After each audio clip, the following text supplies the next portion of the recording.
La paz sea sobre todos vosotros. Hoy vamos a hablar sobre la diferencia que existe entre los creyentes y los incrédulos.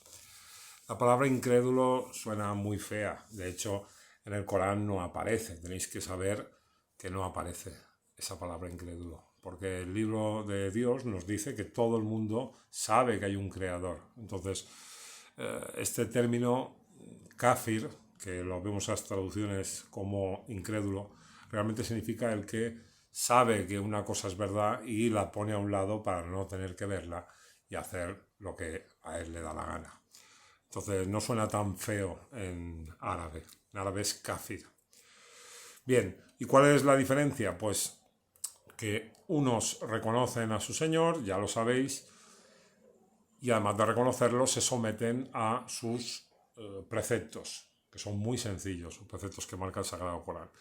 Entonces, el trabajo de esta gente es intentar cumplir lo que Dios ha mandado en sus revelaciones. El incrédulo, al saber que hay un Dios pero no reconocerlo, no querer someterse a él, es decir, al querer realizar lo que a él le place, lo que le dicen sus pasiones, pues esta persona se aleja. Se aleja cuando escucha la palabra de Dios. Aquí entra el papel de Shaitán. Shaitán, en su sentido más básico, es una palabra que en árabe tiene o encierra el concepto de alejarse, irse muy lejos. Entonces, claro, cuando este Shaitán ataca al ser humano, no ataca solo a los incrédulos, ataca a los creyentes y a los incrédulos. Pero al creyente, ¿qué le hace? Le hace extraviarse momentáneamente. Es decir, cuando estás bajo el efecto de Shaitan, te alejas de Dios y cometes el mal. Pues los creyentes hacen el mal exactamente igual que los incrédulos. No son santos, aquí no hay ningún santo. El Corán te lo dice, o sea, todos somos seres humanos que fallamos continuamente. Pero ¿qué ocurre? Que el creyente, después de irse lejos, vuelve otra vez al camino de su Señor. Porque tiene esa base para poder seguir y vuelve. Pero el incrédulo, como no tiene ese camino establecido, no sigue esos preceptos, no tiene la guía de Dios, pues cuando se aleja, ¿qué ocurre? Que no vuelve, no vuelve. Entonces cada vez se va alejando más porque Shaitán se lo va llevando, alejando, y no puede volver. Por eso leéis tantas veces en el Corán que están ciegos, sordos, caminan vagando, extraviados, errantes. Todos esos términos son utilizados para mostrarnos cuál es el estado en el que se encuentra esta gente. Claro, perdidos, vagando por ahí.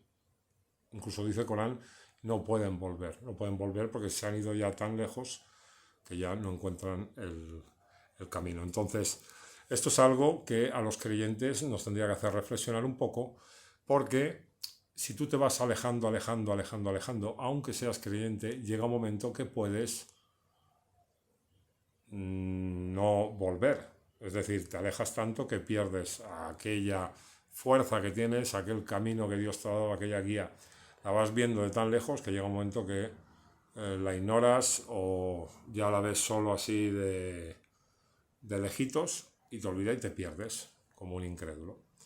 Entonces, lo que definitivamente diferencia a unos y a otros es la capacidad que tienen para volver al camino de Dios. Claro, en el día de juicio, ¿qué ocurre? Pues que todos volvemos a Dios. Entonces allí, por eso veis que en el Corán los incrédulos en la otra vida hablan como si fueran creyentes.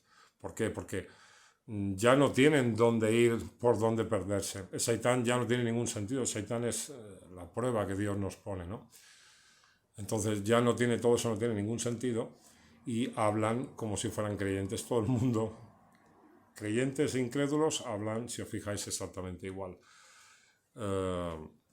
Pensarlo un poquito y los que somos creyentes tenemos que intentar llamar a los incrédulos al camino de Dios con inteligencia siempre e intentar que nosotros, cuando nos alejamos, pues no hacerlo demasiado porque puede que un día no podamos volver y terminemos siendo incrédulos, ¿eh? Que Dios nos libre de eso. Un saludo y que la paz sea sobre todos vosotros.